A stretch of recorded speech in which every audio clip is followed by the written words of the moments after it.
Bienvenue à vous les Magic Lovers pour cette nouvelle émission consacrée à comment se libérer de la tyrannie du mental.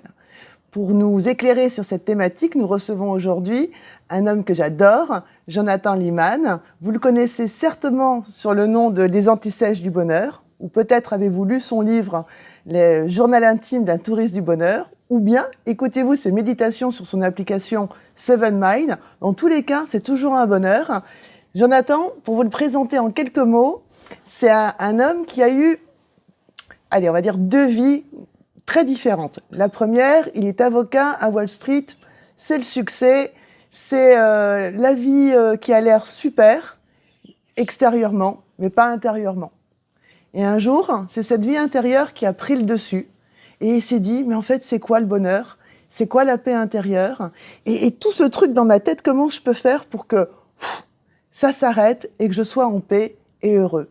Et c'est cette quête-là qui l'a emmené à vous partager, au travers de son livre, Méditation et sur les antisèches du bonheur, toute cette quête, toute cette recherche, et puis aussi le fait qu'il est arrivé. Alors, la question que j'ai envie de te poser, Jonathan, c'est, quand tu parles de tyrannie du mental, c'est fort le mot tyrannie, on a tous un mental, mais à quel moment il devient tyrannique ?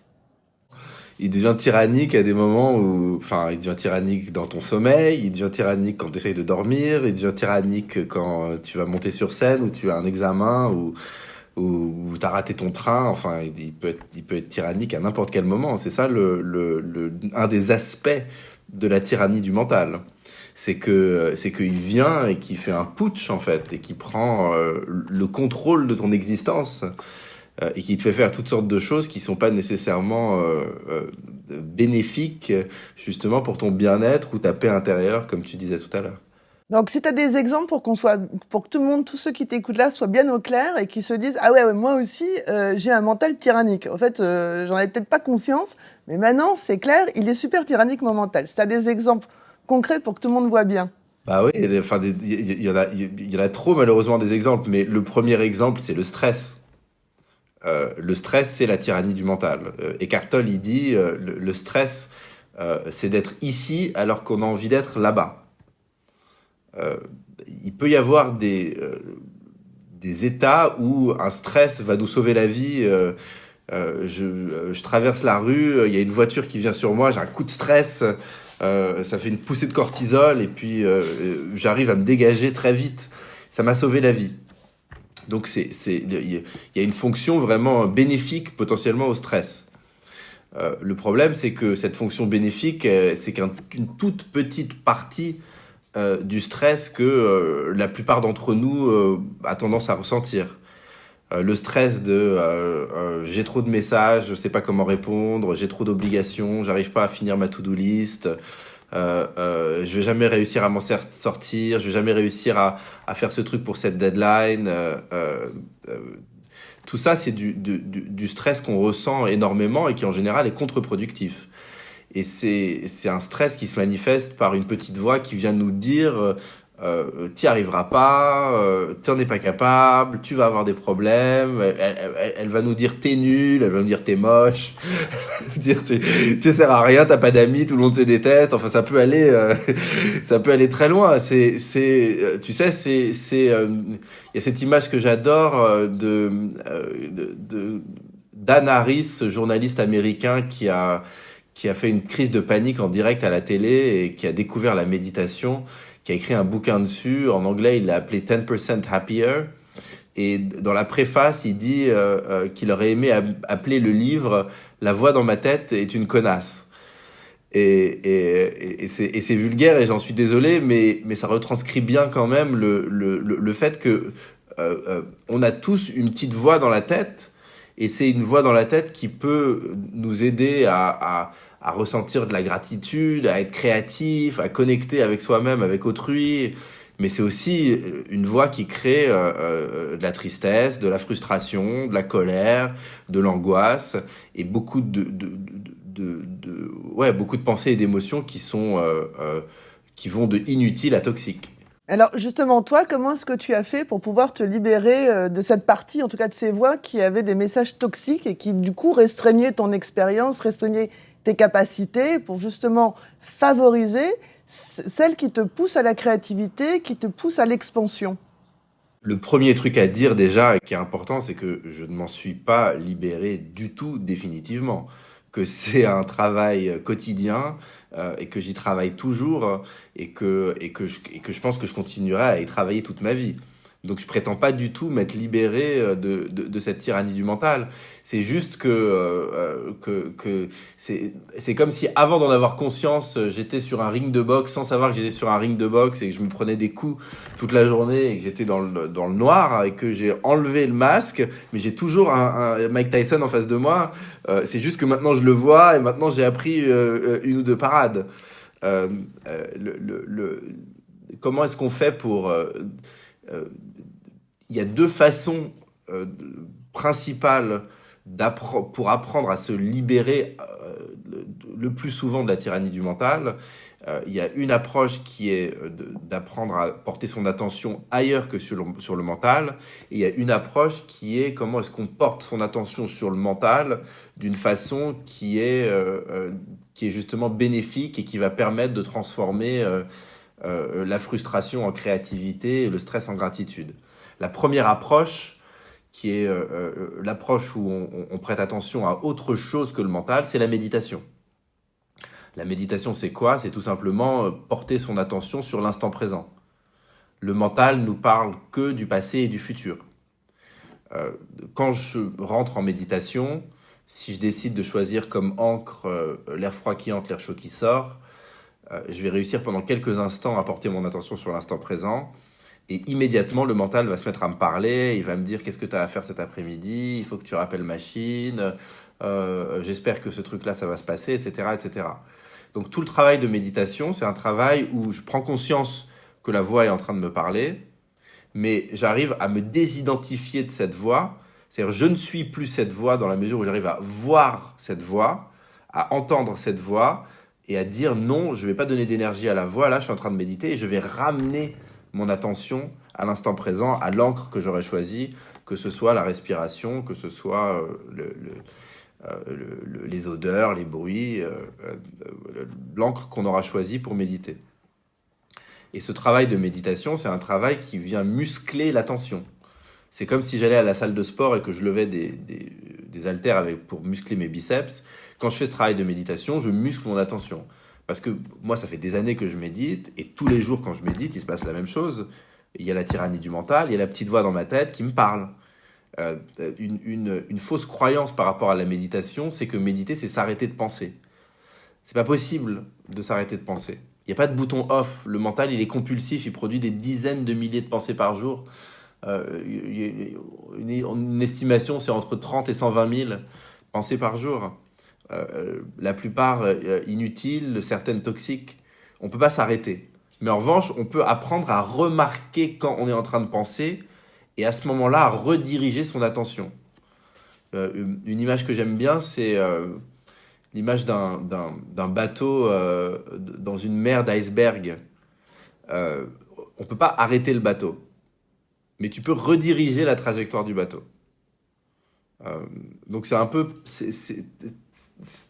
pareil avec son mental et son attention. Je peux pas vraiment arrêter mon mental, je peux rediriger mon attention et on va voir dans la deuxième méthode aussi comment je peux apprendre à refaçonner le mental. Mais disons que pour répondre à ta question, la première méthode, c'est pour faire face à la tyrannie du mental, c'est d'apprendre à donner moins d'énergie au mental par la pratique de la méditation qui est vraiment quelque chose, et ça c'est vachement important à comprendre pour les personnes qui regardent et qui méditent pas encore. La méditation, c'est une hygiène de vie. C'est une hygiène de vie comme le brossage de dents, comme l'exercice physique, comme beaucoup de choses.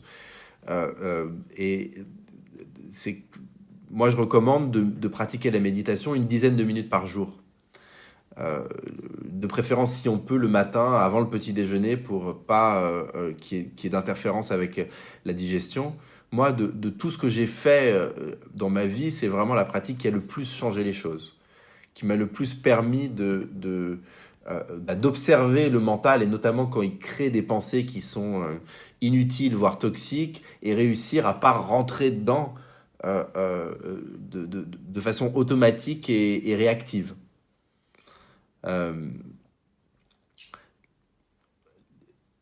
Une image que j'aime bien partager à propos de ça, c'est cette idée qu'au début du 19e siècle, il y avait seulement une minorité de personnes qui se brossaient les dents régulièrement, et qu'au début du 20e siècle, il y avait seulement une minorité de personnes qui faisaient du sport régulièrement, et qu'au début du 21e siècle, il y a seulement une minorité de personnes qui pratiquent la méditation régulièrement. Parce que ce qu'on sait de l'explosion des études scientifiques sur les bienfaits de la méditation, c'est que les générations futures vont regarder notre génération de non-méditants de la même façon que nous, on regarde les générations passées qui se brossaient pas les dents, qui faisaient pas de sport. Tu peux vivre sans faire de sport et sans te brosser les dents, mais tu vas pas vivre la même vie et tu vas être entravé dans ton potentiel. Et c'est la même chose avec la méditation. Si tu pratiques pas un petit peu de méditation quotidiennement, tu vas pas réussir à te servir de ton cerveau de la meilleure manière que tu puisses. Parce que tu vas pas avoir l'outil qui va te permettre de faire le tri entre les pensées et de voir le mental comme un objet. Tu seras encore dans une situation où le mental est un sujet, qui est le pire aspect de la tyrannie du mental. Euh, euh, Combien de fois ça m'est arrivé de, moi, me mettre en colère avec quelqu'un qui me disait quelque chose que j'avais pas envie d'entendre, et je pouvais être très nerveux avant, et je pouvais crier, et je pouvais m'énerver, et tu te retrouves dans des moments comme ça, et après tu te dis mais qu'est-ce qui m'est arrivé? Comme si je t'avais été possédé. Parce que c'est ça en fait, t'es possédé par ce mental qui a beau être à l'intérieur de toi, il n'est pas toi.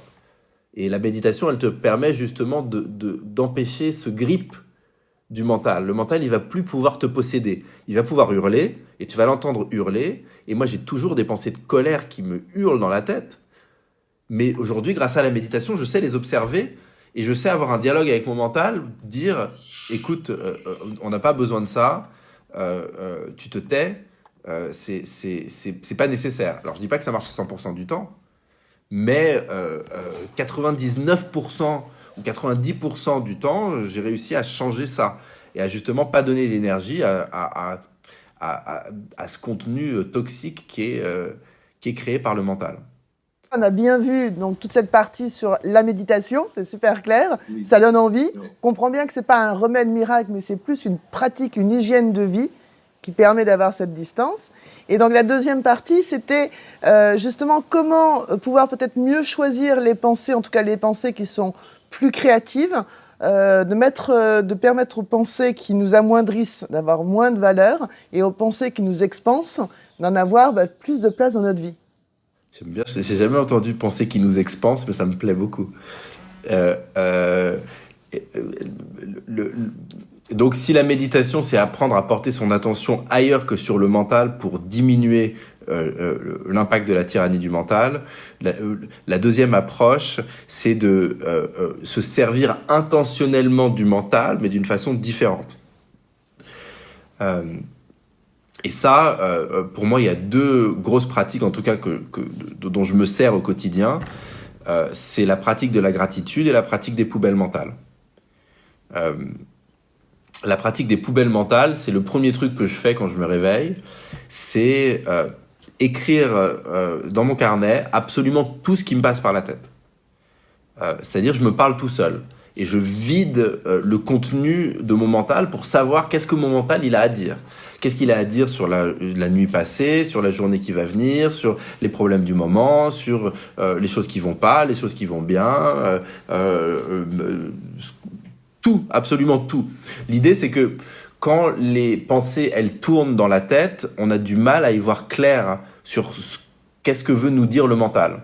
Apprendre à faire du mental un objet, c'est aussi sortir le mental de la tête pour mieux observer ce qu'il a à nous dire. La différence, c'est la même différence que entre le calcul mental et le calcul sur papier.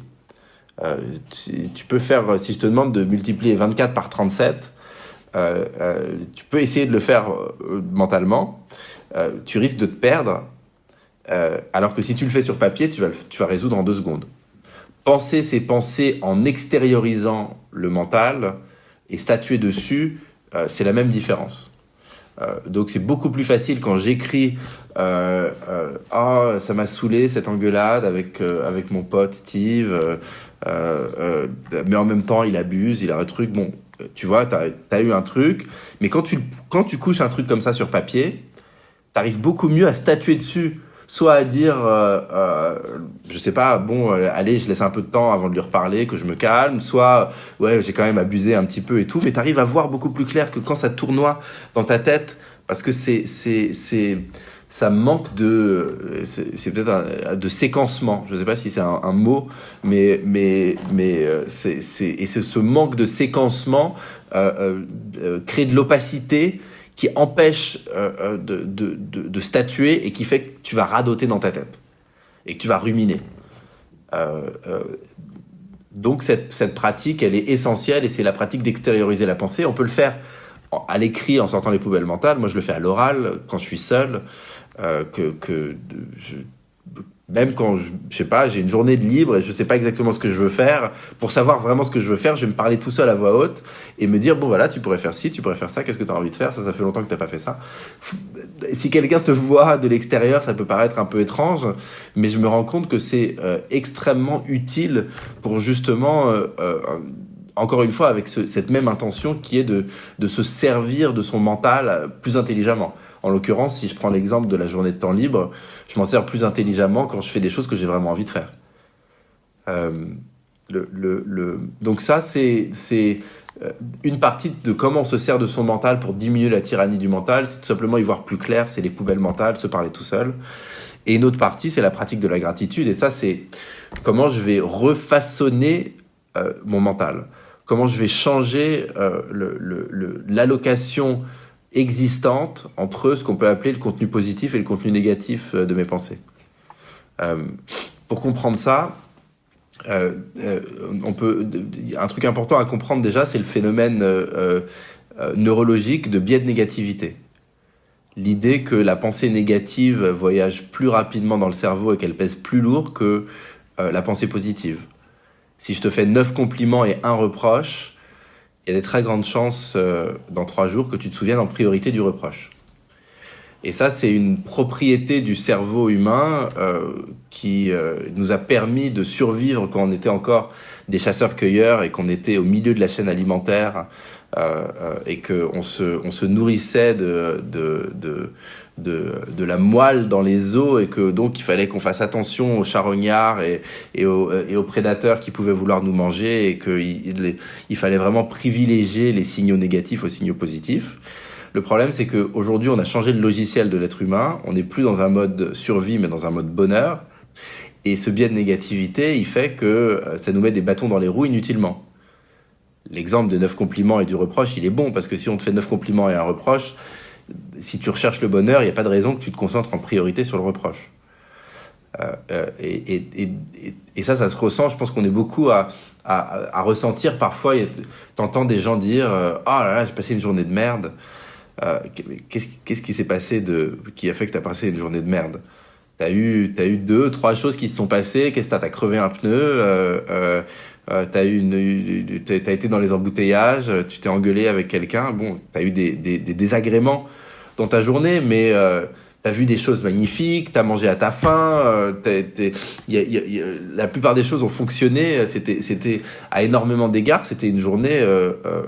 Si tu la compares à une journée moyenne d'un réfugié syrien ou à une journée moyenne de beaucoup de gens dans beaucoup de pays, c'était une journée excellente.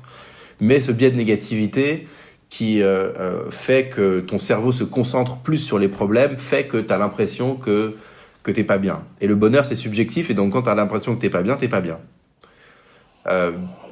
L'idée de la pratique de la gratitude, c'est de se reposer sur le phénomène neurologique de neuroplasticité pour changer la façon justement dont le cerveau fonctionne et diminuer l'emprise de ce biais de négativité. Le cerveau est composé de milliards de neurones et à chaque pensée correspond son propre réseau de neurones. Et à chaque fois que j'active une pensée, je renforce le réseau de neurones relatif à cette pensée de telle sorte que j'augmente la probabilité que ce réseau de neurones se réactive automatiquement par lui-même dans le futur.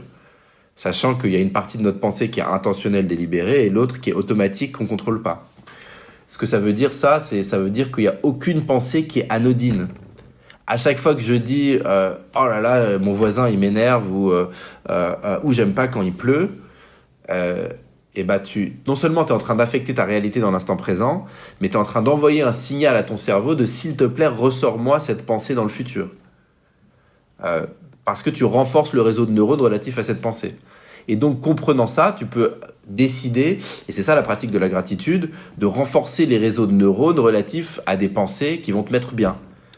Genre, j'adore ce nouvel appart dans lequel je viens d'emménager, je suis trop content d'avoir une discussion avec ma pote Gaëlle, même si pour l'instant je fais que beaucoup parler. Et à force de faire ça et de pratiquer cette gratitude, l'impact et la durée des pensées négatives et des émotions négatives qui les accompagnent devient bien moins grande en fait. Et ça, c'est quelque chose que je pratique depuis plusieurs années et c'est incroyable la différence que ça fait dans ma vie. Tout est question de perspective. Il n'y a pas vraiment de bonne et de mauvaise journée. Il y a la perspective qu'on est capable d'avoir dessus. Et cette perspective, elle dépend de notre cerveau. Et notre cerveau, il dépend, vu qu'il est comme de la pâte à modeler, de la manière dont on s'en sert. Mais alors, tu vois, tout repose, ce que tu dis là aussi, c'est pas tout, mais vraiment, c'est très clair, c'est super. Moi, j'adore. Le problème souvent des gens, c'est qu'ils vont t'écouter, ils vont dire « Putain, mais c'est top, c'est génial, j'ai carrément envie, je vais faire, moi, les poubelles mentales, la pratique de la gratitude, la méditation, et wouh, wouh, wouh !» Et après, au bout de 5 jours, ils sont là. Tu vois, et c'est la difficulté, c'est de poursuivre, c'est l'endurance, c'est la persévérance. Donc moi, ce que j'ai envie de te demander pour conclure ce moment ensemble, c'est quel conseil, puisque toi, tu pratiques depuis des années, donc tu as trouvé le jus à l'intérieur de toi pour maintenir une pratique régulière, et c'est cette régularité qui fait toute la différence. Je ne vais pas vider une fois mes poubelles, je vide tous les jours mes poubelles. Je ne pratique pas la gratitude une fois, je pratique tous les jours et je cultive. Et plus je cultive, c'est ce que tu disais, plus il y a tous ces réseaux neuronaux nouveaux qui se créent, et plus c'est facile, et plus c'est évident, et plus on vit en état de joie. Donc ma question, c'est quels sont les conseils que tu peux donner pour justement ancrer ces habitudes au quotidien et que ça puisse tenir sur la durée? Ouais, écoute, c'est une excellente question, Gaëlle. Le premier élément de réponse, c'est tu dois décider dans ta tête d'en faire une priorité si tu veux qu'il y ait un impact. Tu peux pas dire je vais méditer et puis il faudrait que je le fasse. Ça marche pas. Tu dois déjà faire un contrat avec toi-même c'est une priorité. Comme les gens ont fait pour le brossage de dents. Moi, je ne me permets pas de manger mon bol de céréales le matin tant que j'ai pas médité. Je ne me permets pas.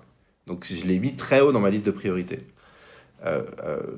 Donc, l'idée, pour réussir à faire ça, c'est d'abord d'être convaincu des bienfaits. Moi, ce que je recommande aux gens pour être convaincu des bienfaits, c'est tout simplement de le faire pendant 10 jours. Pendant 10 jours, pratique la méditation 10 minutes, sors tes poubelles mentales. Mais ça, je dirais que pour moi, il y a une hiérarchie dans ces habitudes.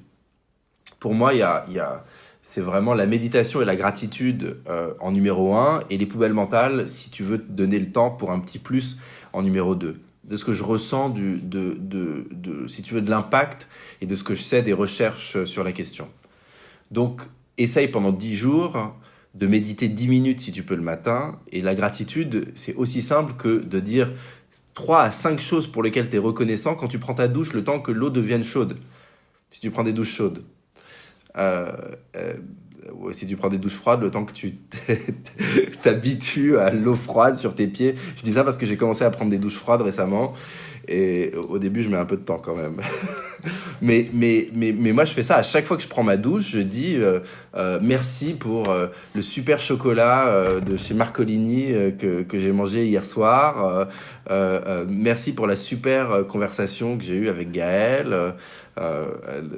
Merci pour l'arbre trop beau que j'ai vu chez mon pote Jonas. L'idée, c'est que ce soit très concret, très spécifique, et de le faire tous les jours. Ça prend 30 secondes. Ça prend 30 secondes dans un moment que tu prends déjà. Il suffit que tu décides, ok, je vais faire ça, quand je prends ma douche, je vais te dire à voix haute des choses pour lesquelles je suis reconnaissant. En 3 semaines, tu vas ressentir des bienfaits. C'est 30 secondes de temps. Donc après, ça dépend quel est Euh, euh, euh, Quel est ton engagement? À quel point est-ce que tu veux véritablement changer la manière dont tu te sers de ton mental? C'est comme le sport, hein. T'as des personnes qui vont faire du sport une fois de temps en temps, t'en as qui vont en faire une fois par semaine, 3 fois par semaine.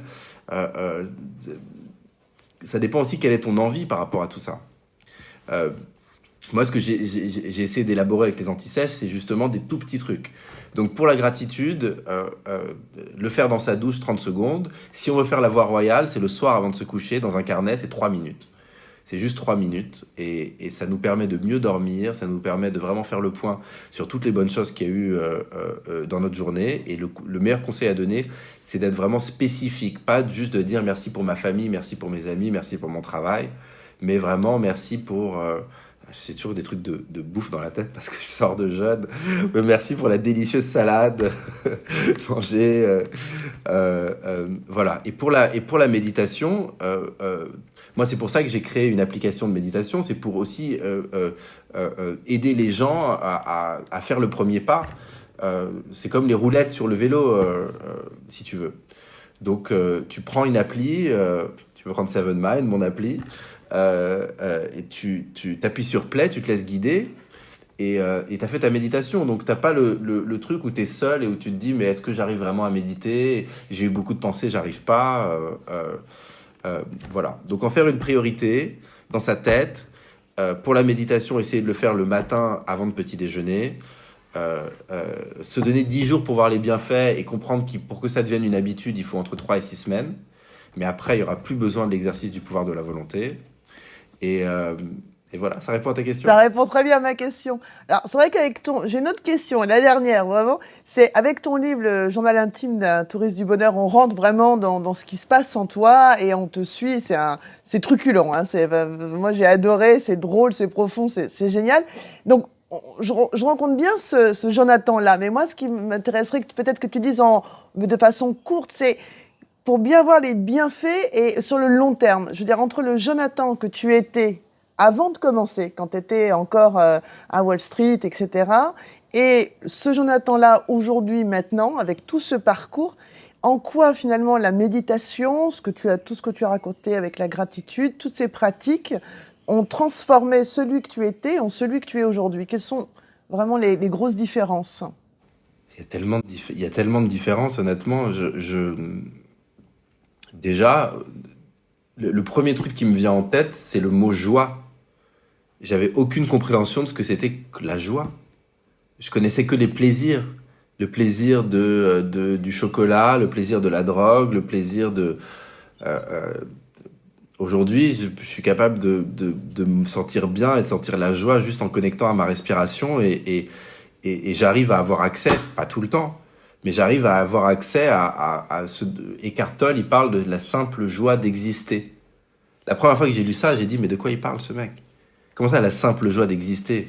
Le bonheur, c'est la réussite, c'est un accomplissement, c'est la dopamine dans le cerveau, moi je prenais de la cocaïne, c'était ça, c'est la séduction, c'est le sexe, et j'ai ouvert toute une autre porte que le bonheur, c'était ça, pas qu'il pas qu'il y ait quelque chose d'intrinsèquement mal avec le plaisir, il faut savoir accueillir les plaisirs quand ils viennent, et j'ai rien contre le plaisir, mais en revanche, je me rends compte comment j'étais accro au prochain plaisir tout le temps, et qu'aujourd'hui, je suis capable de ressentir du bonheur juste euh, euh, de, de sentir ma respiration, de regarder le ciel, d'être dans l'instant présent. Donc ça, c'est un gros changement. Le, le, les addictions, ça a été un gros changement. J'étais accro à beaucoup, beaucoup de choses. Je le suis à quasiment plus rien. Euh, et puis, il y a tellement de changements, la concentration, la mémoire, la créativité, la confiance en moi. Ce livre dont tu parles, c'est le fruit de méditation.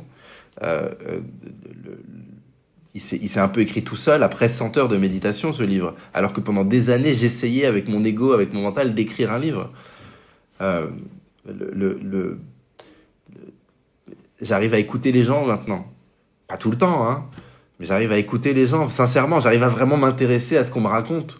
Avant, je faisais semblant d'écouter, pas semblant, mais j'écoutais, je faisais oui de la tête, et puis je racontais un truc qui était connecté à ce que la personne avait dit.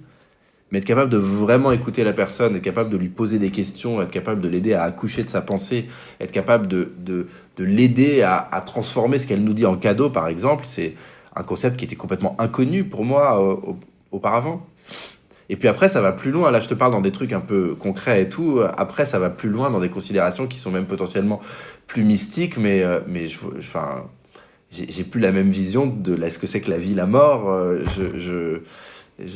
Enfin, j'ai toujours peur de la mort, mais je crois que j'en ai beaucoup moins peur. Mais bon, ça, c'est quelque chose qui est pas venu tout de suite dans la pratique. Hein. Je crois que le plus important, c'est vraiment d'insister sur comment ça transforme notre quotidien. Et comment justement ça fait que on est moins stressé, qu'on ressent plus de gratitude, qu'on arrive mieux à connecter avec les autres. Euh, voilà. Un grand merci, Jonathan. C'est vraiment, moi j'ai passé un super moment, comme d'habitude, avec toi. Euh, pour ceux qui ont envie de continuer sur cette thématique, vous avez aussi des émissions avec François Breton sur la paix intérieure ou avec Pierre Léry-Guimet sur les chemins de l'éveil. Et puis, si vous avez aimé cette vidéo, partagez-la, abonnez-vous à la chaîne et on se retrouve tout bientôt pour une nouvelle émission. Je vous aime, à bientôt. Au revoir.